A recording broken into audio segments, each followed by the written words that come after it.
Gálatas capítulo número 1. Cuando usted lo tenga me puede confirmar fuertemente. Amén. Gálatas capítulo número 1. Gloria al nombre del Señor.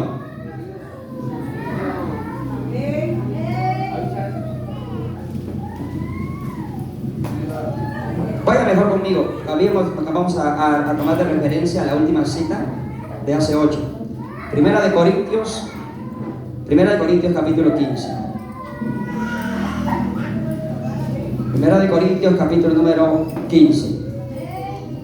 Cuando lo tenga me puede confirmar fuertemente con un amén. Primera de Corintios capítulo 15. Vamos a leer verso 1 al 5. Y leo un verso yo y otro lo leen ustedes, honrando al Padre, al Hijo y al Espíritu Santo. Dice así: además os declaro, hermanos, el evangelio que os he predicado, el cual también recibisteis, en el cual también perseveráis. Por el cual asimismo, si retenéis la palabra que os he predicado, sois salvos, si no creísteis en vano. Porque primeramente os he enseñado lo que asimismo recibí, que Cristo murió por nuestros pecados, conforme a las Escrituras,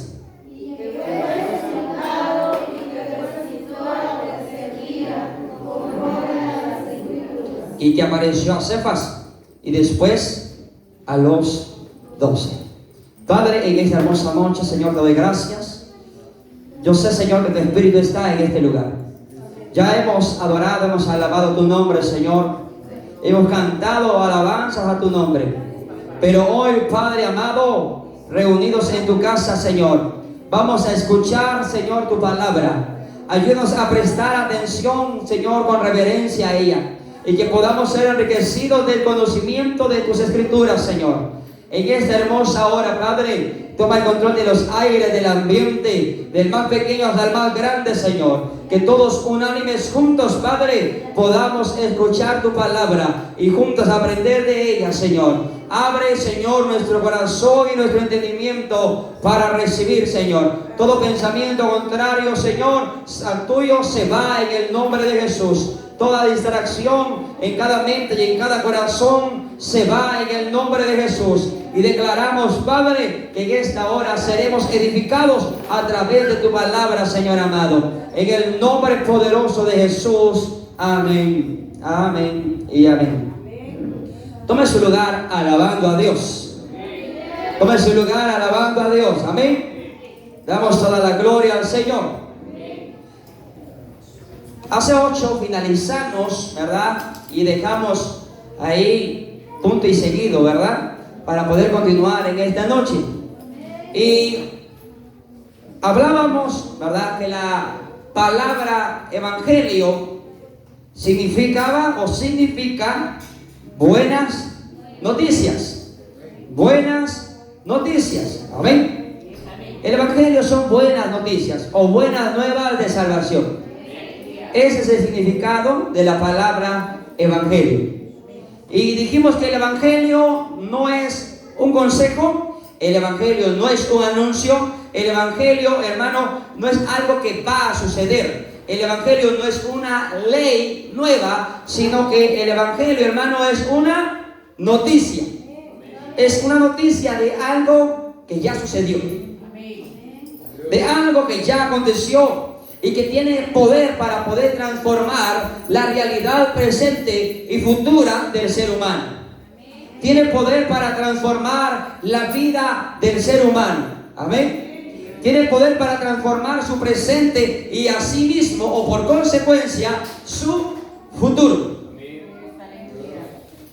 Podemos entonces decir que el evangelio, hermano, se resume o representa lo siguiente.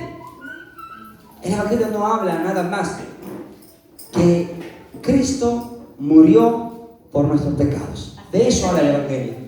De que Cristo murió por nuestros pecados. De eso trata el evangelio. De que Él vino y entregó su vida en esa cruz.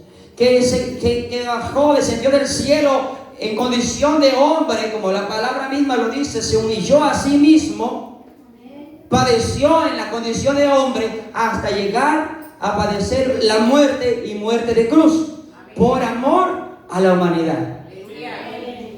Eso es el Evangelio. Una buena noticia.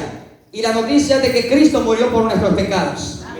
La noticia de que hubo alguien que nos amó y no le importó nuestra condición y entregó su vida en lugar de la nuestra, para que nosotros no fuéramos a condenación, sino que en cambio recibiéramos vida eterna. Lamentablemente, el Evangelio, como Pablo lo describe, ha sido vituperado en muchas áreas.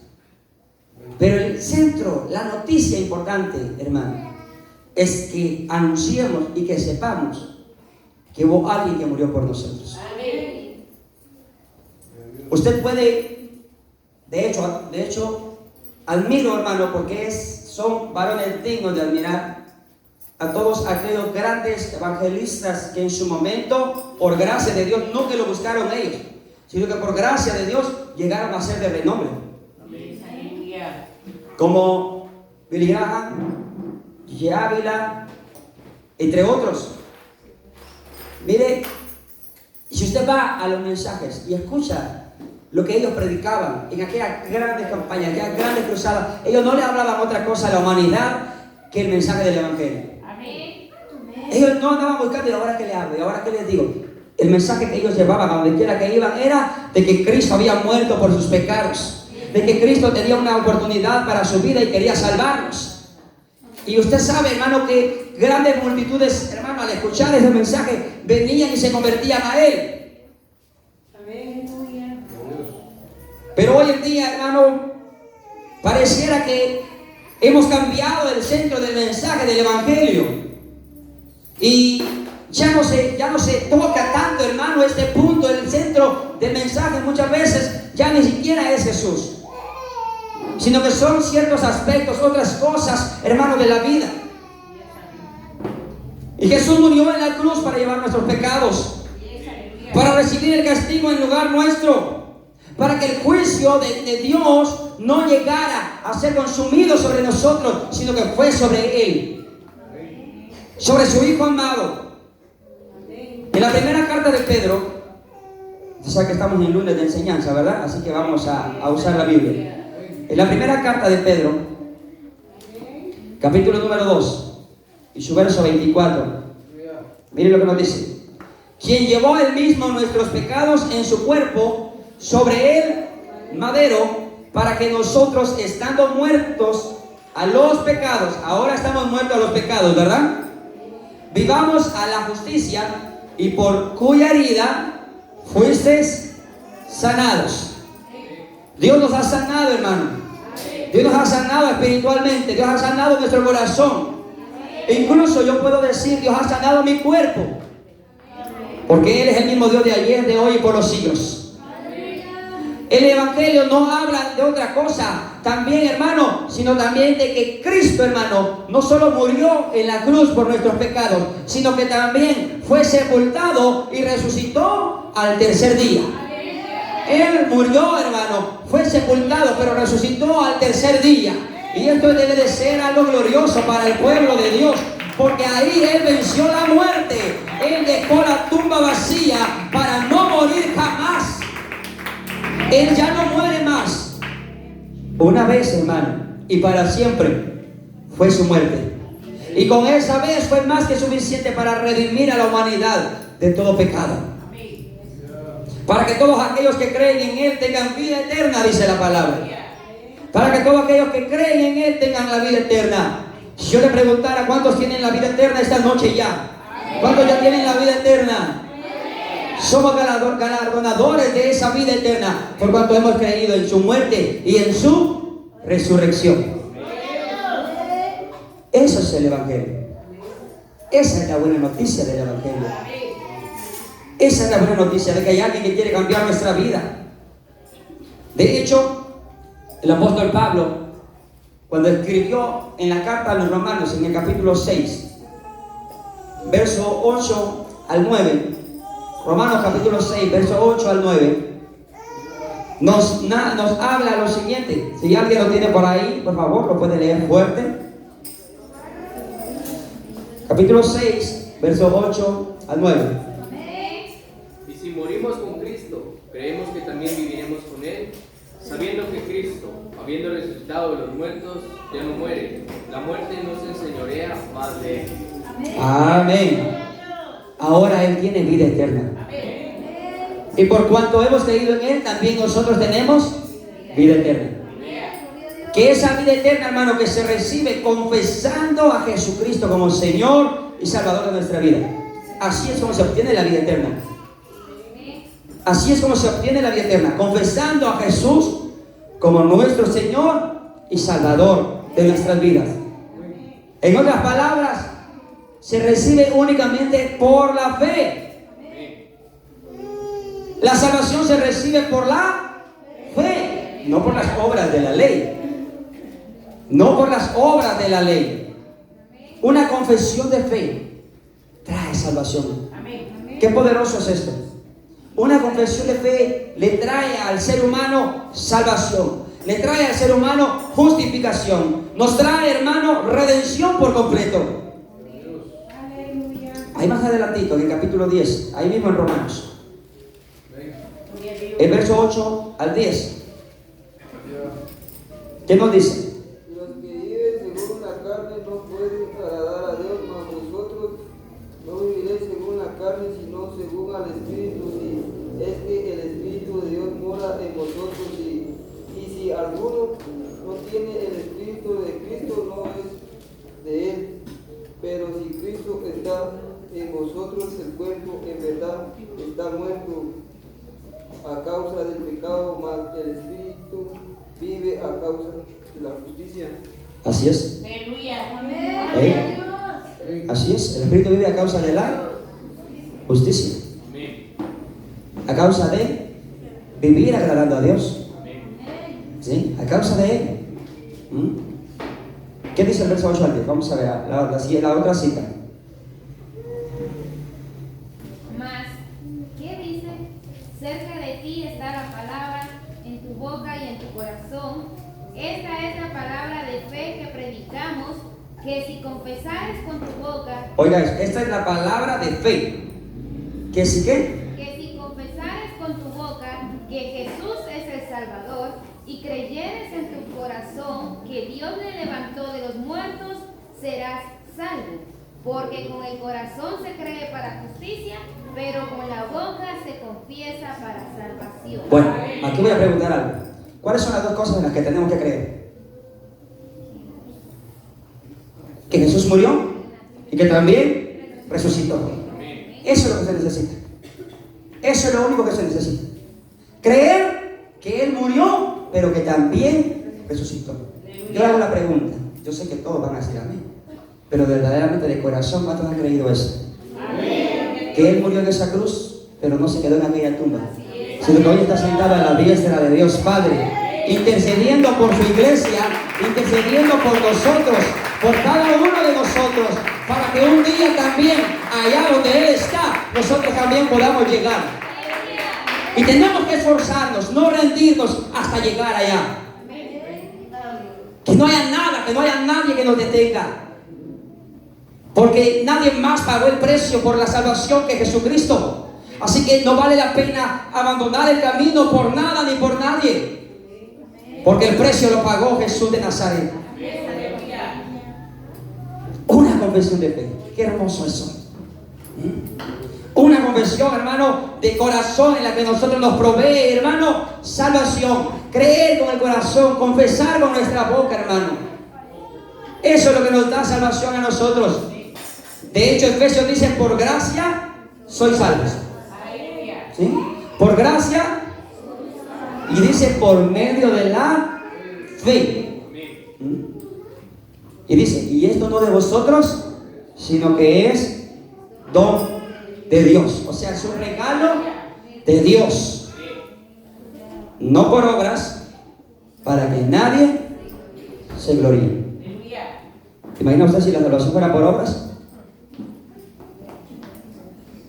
mí me salió más cara la salvación que a usted. Viera todo lo que tuve que hacer. Y hubiera una discusión, hermano. Y que la mía es más cara que la suya. Pero Él pagó un mismo precio por todos. No, oiga lo que le voy a decir. Más adelante se lo voy a aclarar. Más adelante en el mensaje. No hay necesidad de obras para la salvación. Para recibir la salvación. Más, sí, para mantenerla y testificar de la misma. Para recibirla no hay necesidad de obras, más que confesar con la boca, como dice la palabra, y creer con el corazón que Jesucristo es el Señor. Pero veamos ahora y regresemos a nuestra base, hermano, en Gálatas capítulo 1. Verso 7 nos dice lo siguiente. Oiga lo que dice. El verso 7. No que haya otro evangelio, ¿verdad? Sino que hay algunos que os perturban y quieren pervertir el evangelio de Cristo. Cuando Pablo dice esto, Pablo deja muy en claro, hermano, dos verdades. Primero, existe un solo evangelio verdadero. ¿Sí? No es que haya otro, es uno solo. Lo que pasa es que hay algunos que perturban el evangelio. Hay otros que pervierten el evangelio de Cristo, hermano. Y solo existe un evangelio verdadero. ¿Y cuál fue? ¿O cuál es? El que Cristo reveló y que los mismos apóstoles predicaron. Ese es el evangelio. Eso fue lo que Pablo dijo. No que haya otro, solo hay uno. Todo mensaje alternativo no es evangelio. Eso no es evangelio. Aunque lleguen y le mencionen el nombre de Jesús, aunque lleguen y le pongan la Biblia enfrente, pero todo mensaje, hermano, alternativo, que no proceda, hermano, tal cual Jesucristo lo estableció, eso no es el evangelio. Eso no es el evangelio. ¿Que ahora se puede vivir el evangelio de una forma diferente? ¿Y a Dios no le importa nada de eso? La Biblia me dice a mí que eres el mismo Dios de ayer, de hoy y por los siglos. Y que en Él no hay ninguna sombra de variación. Y su palabra pertenece a Él. Por lo tanto, su palabra tampoco varía a través de los siglos. Su palabra es la misma. De hecho, todo es variante, todo es cambiante, menos la palabra. La misma palabra describe que el cielo y la tierra pasará, pero su palabra no. Su palabra será la misma. Y ha sido la misma del tiempo antiguo, presente y futuro. Pablo usa, hermano, la palabra pervertir aquí. ¿Sí? Ya la leyó usted en su Biblia, ¿verdad? La palabra pervertir, hermano, del original griego, que para los que escriben y tienen donde escribir, es metastrepo. Así como lo escucho. Metastrepo. ¿Sí? En el original griego, que significa invertir o distorsionar, tergiversar algo. Hermano, y tenemos que tener cuidado, porque puede llegar a nuestra vida palabras muy bonitas, pero incluso hasta con la Biblia abierta, ¿verdad? Pero invertidas en su verdad, pero distorsionadas en la verdad. Un ejemplo de eso. ¿Se acuerda cuando Satanás tentó a Jesús, verdad? No lo tentó con cualquier cosa. Cada palabra que pronunció era parte de la Biblia. ¿Sí? Era parte de la Biblia. Escúcheme aquí, por favor. Era parte de la Biblia. Satanás no tentó a Jesús de otra manera. Sino que a través de la misma palabra, ¿verdad? Le tiraba y le mencionaba la misma palabra, ¿verdad? A ver, lánzate de aquí para allá. De todo modo está escrito, ¿verdad? Que a sus ángeles mandarás. ¿Le estaba diciendo la verdad o no?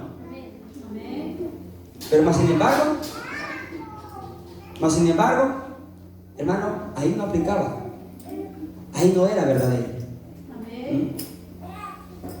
Y uno tiene que ser muy sabio, hermano, a la hora de escuchar. ¿En qué momento y en qué condición yo voy a tomar la palabra?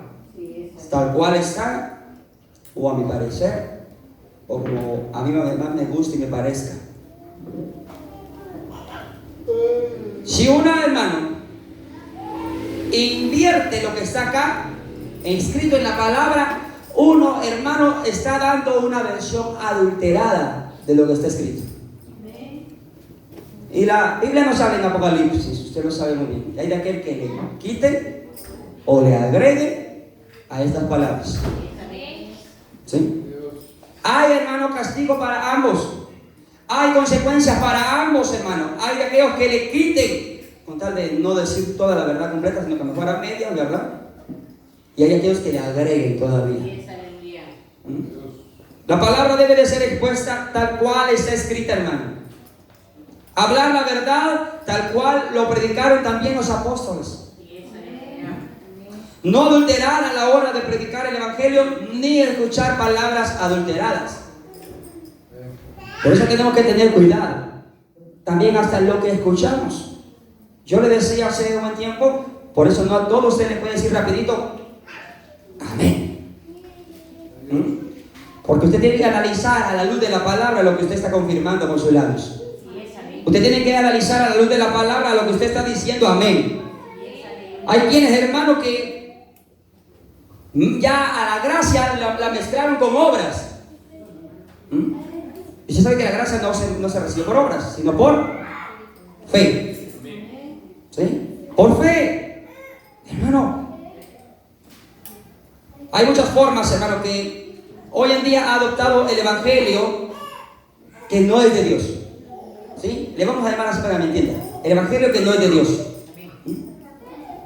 Hay muchos hermanos que enseñan que el evangelio depende de practicar ciertos ritos o requisitos.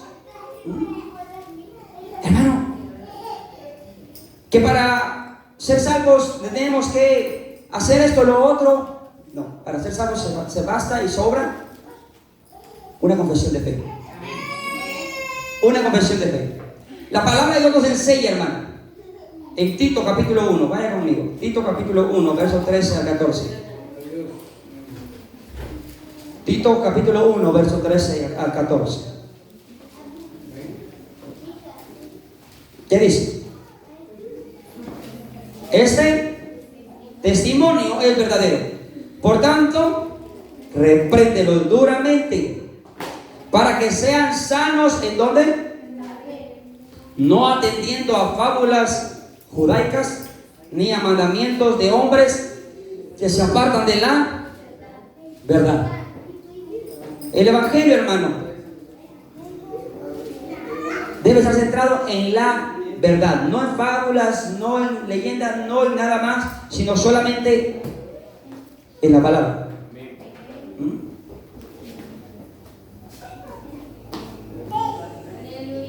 Hay quienes que han puesto, hermano, al hombre como protagonista y ya no a Cristo incluso. ¿Sí? Hay quienes, hermano, que predican un evangelio poniendo al hombre como protagonista y ya no a Cristo. Enseñan que la salvación se obtiene por el esfuerzo humano, hermano, más que por lo que Cristo hizo en la cruz. O sea, lo que Jesús hizo fue menos que lo que yo puedo hacer entonces ahora. Y eso no es así. Creo que nunca, jamás, nadie en la vida podrá llegar a hacer lo que Jesús hizo. Por más que quisieran, hermano. Y yo le he dicho a usted, podría pasar toda mi vida sirviendo a Dios. Y qué glorioso es eso. Qué bueno. Pero ni aún eso puede compararse a lo que Él hizo. Diría alguien por allá afuera, no le llegamos ni a los talones, hermano. A lo que Jesús hizo. Hay muchos que dicen que la salvación, hermano, se obtiene por el esfuerzo humano.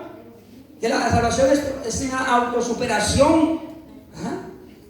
Hermano, ya se han anulado todo lo que Jesús hizo, minimizando la obra de Cristo Jesús en la cruz, exaltando la autosuficiencia del ser humano. El ser humano no es autosuficiente sin Dios. No lo es, no lo somos. Para alcanzar la salvación necesitamos de Él. Porque por sí mismo nada habíamos podido hacer nosotros. Eso es imposible. Y la palabra del Señor nos enseña en Efesios capítulo 2. Efesios 2, 8 al 9. Efesios capítulo 2, versos 8 y 9. Porque por gracia sois salvos, ¿verdad? Y esto no es de nosotros, sino que es un don de Dios. No por obras, para que nadie, absolutamente nadie, se gloríe. No por obras para que nadie se gloríe. Yo le digo a usted hoy, ¿usted qué ha hecho para ser merecedor de la salvación? ¿Qué hemos hecho nosotros para ser merecedores de la salvación? Creo que nosotros no hemos hecho nada. Todo lo hizo Él en la cruz. Todo lo hizo Jesucristo en la cruz. Nada hemos hecho nosotros. Es aquí donde pasamos entonces a Gálatas. Y vamos a dar el inicio del capítulo número 2. Es aquí donde damos el inicio del capítulo 2 de Gálatas. Verso 1 al 5. Después, pasados 14 años, subí otra vez a Jerusalén con Bernabé, llevando también conmigo a Tito. Pero subí según una revelación, para no correr o haber corrido en vano. Expuse en privado a los que tenían cierta reputación el evangelio que predicó entre los gentiles. Mas ni aun Tito, que estaba conmigo, con todo y ser griego, fue obligado a circuncidarse. Y esto a pesar de los falsos hermanos introducidos a escondidas, que entraban para espiar nuestra libertad que tenemos en Cristo Jesús, para reducirnos a esclavitud, a los cuales ni por un momento accedimos a someternos, para que la verdad del evangelio, que dice, permaneciese con nosotros.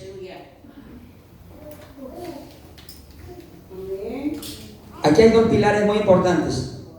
Primero, vamos a ver la autoridad, hermano, del apostolado de Pablo. ¿Sí? La autoridad que había en su apostolado. Usted ve firmeza en él, ¿verdad? En los versículos que leímos, usted ve firmeza en él. ¿Sí? Y segundo, él se esfuerza en mantenerse firme en eso en las palabras que él mencionaba, con tal de conservar la pureza del evangelio. Con tal de conservar, hermano, la pureza del evangelio, la cual nos ha sido dada por gracia. En los versículos que acabamos de leer, encontramos, hermano, momentos muy importantes en el ministerio de Pablo. Momentos muy importantes. La aceptación, hermano, para que todos vieran, hermano. Ahí en el capítulo 1 vimos cómo se presenta a él, ¿verdad? Para que todos vieran, hermano, que la autoridad que él tenía como apóstol no había sido impuesta ni por hombres ni para hombres, sino que Dios mismo se lo había dado a él. Y todos empiezan a escuchar a Pablo, y Pablo, hermano, empieza a ser aceptado a través de su ministerio con todos aquellos que le escuchaban, porque Pablo era conocido por una reputación, hermano, de verdad mala, ¿verdad? Y usted sabe, o sea, Pablo, de verdad, y ahora Pablo costaba creer, hermano, en su ministerio, pero, hermano, empezaron a ver con la autoridad que predicaba, empezaron a ver con la autoridad que enseñaba, que no era, hermano, comúnmente ver a un hombre enseñar de esa misma forma. Al igual que como cuando Jesús enseñaba, usted sabe que los fariseos decían, ¿y quién es este? ¿Y quién le dio esa autoridad para hablar de esa manera? Ellos no entendían. no comprendían que la autoridad que estaba en ellos procedía de lo alto. El apostolado de Pablo venía de lo alto. Por lo mismo él hablaba de esta manera y empieza la gente a escucharlo y empieza a aceptar su apostolado. Los demás apóstoles, hermano, empiezan a aceptar a Pablo también ya como uno de ellos. Ya como uno de ellos. De hecho, acá vamos a ver una confrontación que hubo entre Pablo y Pedro, hermano. Una confrontación, hermano, porque Pedro, hermano, había empezado, diríamos así, a dejarse desviar, hermano, en la enseñanza. Había empezado a dejarse desviar, hermano. Pero ¿sabe por qué lo estaba haciendo? Por temor. Por temor. Él había empezado a desviarse, pero Pablo va y confronta a Pedro, hermano, y le hace ver que lo que estaba haciendo no estaba bien. Ambos apóstoles, ¿verdad? Ambos siendo apóstoles. Llega Pablo, hermano. Llega Pablo y le habla a Pedro y le hace saber que la declaración, hermano, que justifica nada más al ser humano es la confesión de fe en Cristo Jesús. Porque Pedro había predicado eso, pero había empezado a ser influenciado por cierto grupito, ¿verdad? Y por temor había empezado a decir no, que también se necesita que se circunciden y que también necesitan que hagan esto también. Y Pablo va y lo confronta. Dios. Pablo se mantiene firme en lo que él dice y nada lo hacía voltear a ver atrás y nada lo hacía pensar lo contrario ni decir lo contrario. En un tiempo en el cual, hermano, se estaba intentando mezclar la gracia con la ley. Un tiempo que se estaba intentando mezclar la gracia con la ley. El capítulo, hermano, este capítulo 2 no lo vamos a terminar hoy, definitivamente. Es muy importante, hermano. Aquí podríamos hablar que Pablo enfatiza la justificación por fe. Que Pablo enfatiza la unidad de la iglesia. Más allá de todo lo que estaba aconteciendo. Hay varias enseñanzas, hermano. Sigamos leyendo. ¿Dónde nos quedamos? Verso 5, ¿verdad? Lleguemos hasta el 9. Pero de los que tenían reputación de ser algo, lo que haya sido en otro tiempo para nada me importa. Dios no hace excepción de personas. A mí, pues, los de reputación, nada nuevo me comunicaron. Antes, por el contrario, como vieron que me había sido encomendado el evangelio de la incircuncisión, como Pedro, el de la circuncisión, pues el que actuó en Pedro para el apostolado de la circuncisión, actuó también en mí para con los gentiles. Y reconociendo la gracia que me había sido dada, Jacobo, Cefas y Juan, que eran considerados como columnas, nos dieron a mí y a Bernabé la diestra y señal de compañerismo para que nosotros fuésemos a los gentiles y ellos a la circuncisión. Aquí vemos algo, una convicción firme de Pablo y vemos la integridad en el liderazgo. Y esto va a hablar, y quizás los líderes logran tomar su porción ahí. La integridad en el liderazgo, ¿cuán importante es? La integridad en el liderazgo, hermano. La confianza total en la gracia de Dios y no en las obras. Saber, hermano, que lo que nos ha sido encomendado ni siquiera es por el intelecto que tenemos. La gracia de Dios nos lo ha cedido. Esto puede resumirse en una sola frase. La integridad en el liderazgo y en todos los aspectos del pueblo en general. El evangelio no es negociable. ¿Sí? En pocas palabras podría yo resumirse entonces. El evangelio no es Y ningún líder ni ningún miembro de la iglesia puede negociar con el evangelio entonces. ¿Sí? Pues para que todo el contrario de que venga, bueno, rebajémoslo. No es negociable el evangelio. El evangelio debe ser firme como lo ha sido desde el principio. Y cada quien en su liderazgo debe de guardar esa integridad y saber que el evangelio no es negociable. Pablo subió a Jerusalén, pero subió por revelación, no por presión de alguien, no porque alguien le dijera, mira, anda a Jerusalén. Él sube por revelación de Dios. En Jerusalén, hermano, él rechazó lo que ya leímos firmemente. No dejó, hermano, ni siquiera se dejó presionar por nadie. Ahí dice, va, para que Tito, que era gentil, fuera circuncidado.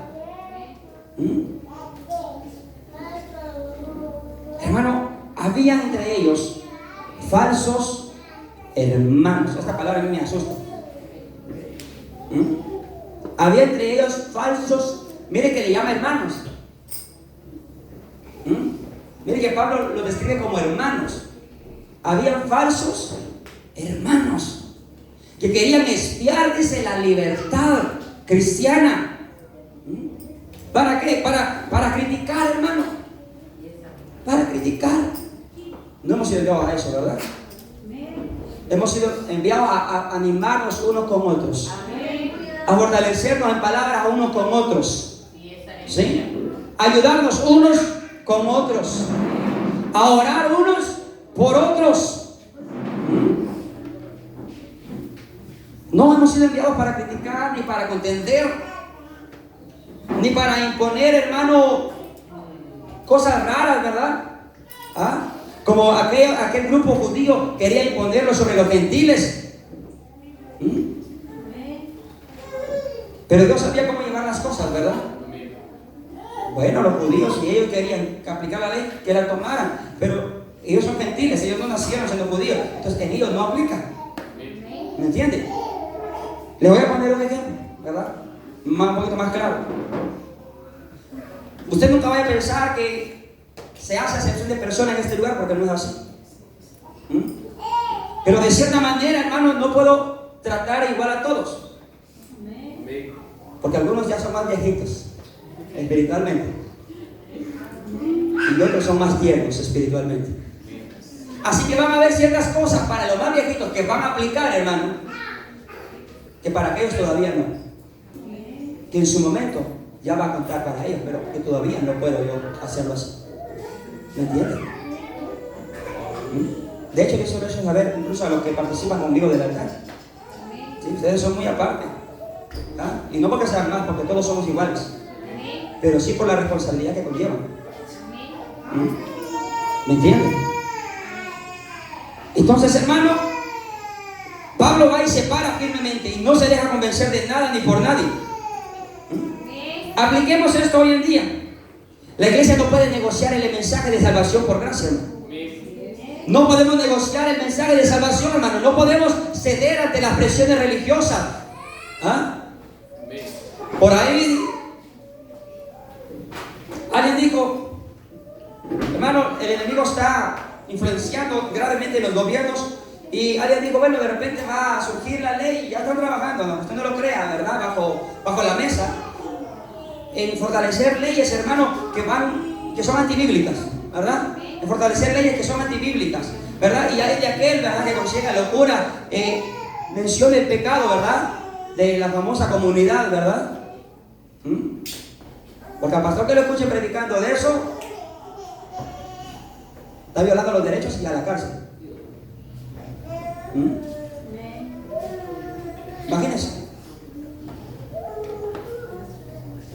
Y si usted no va a predicar para confrontar el pecado, entonces ¿de qué se va a tratar el evangelio? Entonces ¿de qué se va a tratar el evangelio? ¿Sí me está entendiendo? Las presiones van a crecer cada vez más en contra, hermano, del mensaje de la palabra. Porque lo que pretenden es que callemos la verdad. Lo que se pretende es de que la verdad ya no sea dicha, ya no sea anunciada. De que le pongamos, dijo alguien por ahí, florecitas al mensaje, ¿verdad? Pero no con la que yo tengo, ¿verdad? ¿Entienden? No se trata de eso. Y ese es el objetivo, hermano, ante la sociedad y ante muchas presiones religiosas. Doctrinas, hermano, que se están formando, pero son doctrinas de hombres. Son doctrinas que van basadas hermano, o hechas por sistemas para añadir, hermano, ciertos requisitos que no van con el Evangelio y no pertenecen al Evangelio. En el último capítulo de 2 Corintios 13:8 dice: pues nada podemos hacer contra la verdad, sino a favor de la verdad. Amén. Y sí, ¿qué es lo que vamos a hacer entonces? ¿Qué es lo que el Evangelio va a predicar? Siempre lo que el Evangelio va a hablar es todo a favor de la verdad. Y debe de ser así. Es por eso que nosotros tenemos que permanecer firmes en la libertad que Cristo nos dio. ¿Cuál es la libertad que Cristo nos dio? ¿Cuál fue la libertad que Cristo nos dio?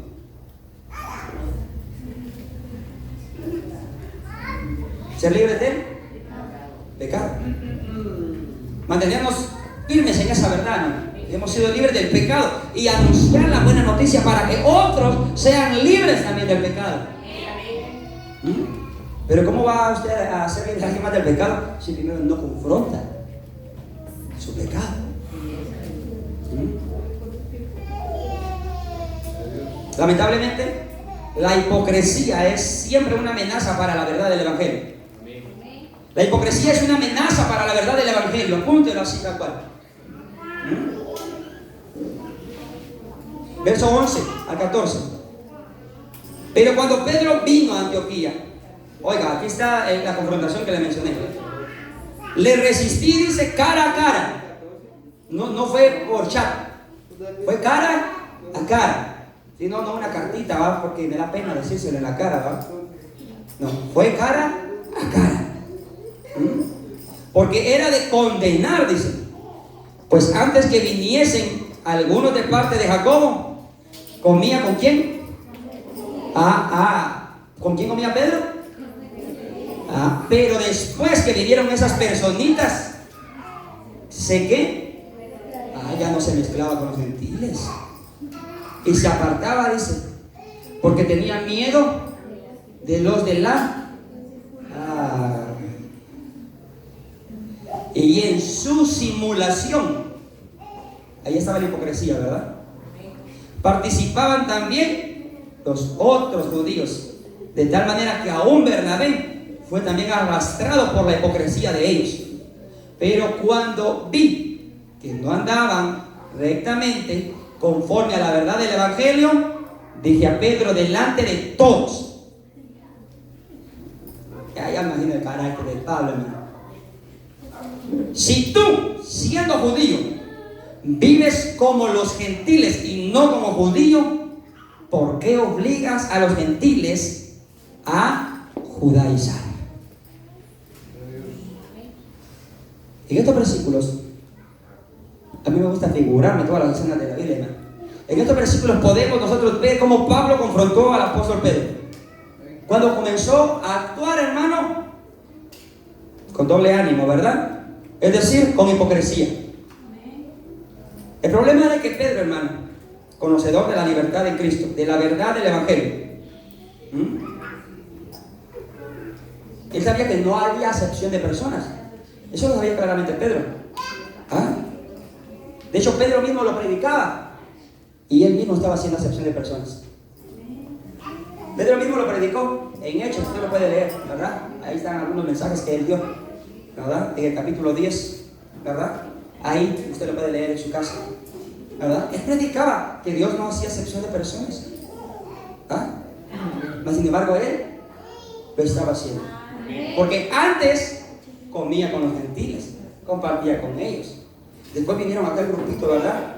De judíos, hermanos, que practicaban la circuncisión, y tuvo temor de ese grupo y mejor se hizo al lado de ellos y se aislaba y menospreciaba y hacía a un lado a los gentiles con quien quizás él mismo ya había comido varias veces. Por miedo, por temor. Hermano, él comía, se relacionaba sin ningún problema con los gentiles. Pero cuando vinieron los judíos, hermano, de Jerusalén, se apartó totalmente por temor. Y esa actitud, hermano, lamentablemente también fue contagiado Bernabé. Ahí lo jalaron todavía, ¿verdad? También Bernabé. Seguramente Bernabé estaba mucho con él, ¿verdad? Hermano, la hipocresía en la vida cristiana daña el testimonio del Evangelio. La hipocresía en la vida cristiana va a dañar, hermano, el mensaje del Evangelio. Muchos cristianos, y esto quizás, hermano, cuando duele, mejor dígame, yo. Sí, porque si hace cara se va a notar más. ¿Ah? Hermano, muchos cristianos se comportan, hermano, como inconversos en su vida diaria, para ser aceptados por ciertos grupos, para no ser criticados, para no ser señalados.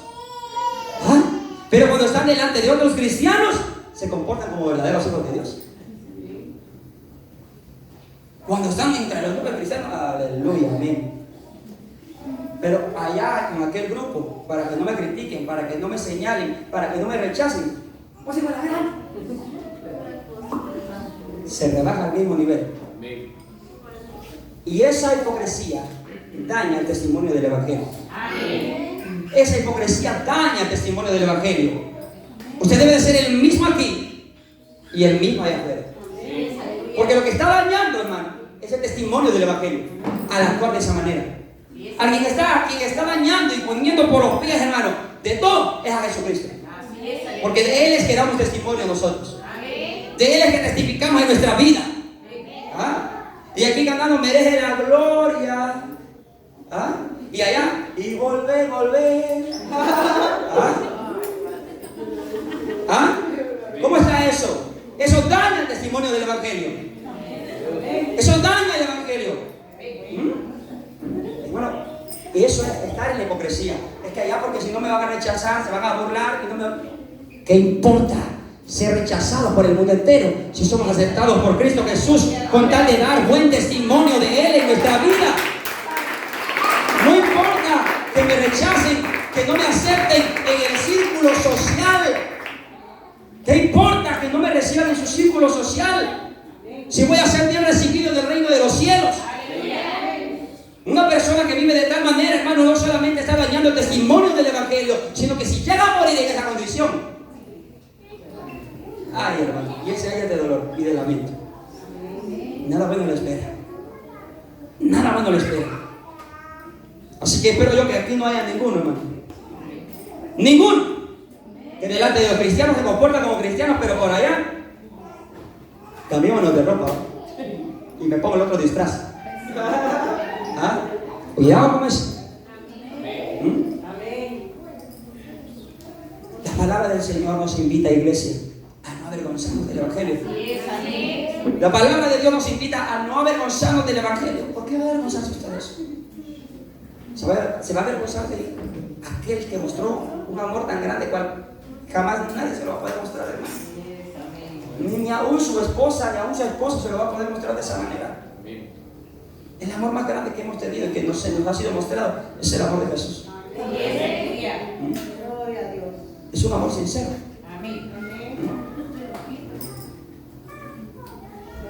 ¿Cuántos miren yo esas palabras que el apóstol Pablo escribe, hermano, en Romanos 1:16? Esas palabras teníamos que hacernos propicias nosotros también. Porque no me avergüenzo del Evangelio. ¿Sí? ¿Cuántos pueden decir yo no me avergüenzo del Evangelio? ¿Sí? Resalte más ese no porque se escuchó otra cosa. ¿Ah? Diga conmigo, no me avergüenzo del Evangelio. No me avergüenzo del Evangelio. Y no nos avergoncemos. Aunque no seamos aceptados, aunque la familia se burle, aunque los amigos nos rechacen. Y si vos sos así, mejor contar, ya no contés mi amistad. De algo que me está guardando. ¡Qué bueno! Ah, pero somos amigos de Dios. Ah, yo no me avergüenzo del Evangelio, hermano. Porque el Evangelio me trajo salvación. Porque el Evangelio trajo transformación a mi vida. Porque el Evangelio es el poder de Dios mismo, hermano, que vino a redimirnos vivirnos solamente Él. Solamente Él. Los cristianos tenemos que ser coherentes y valientes para vivir el Evangelio.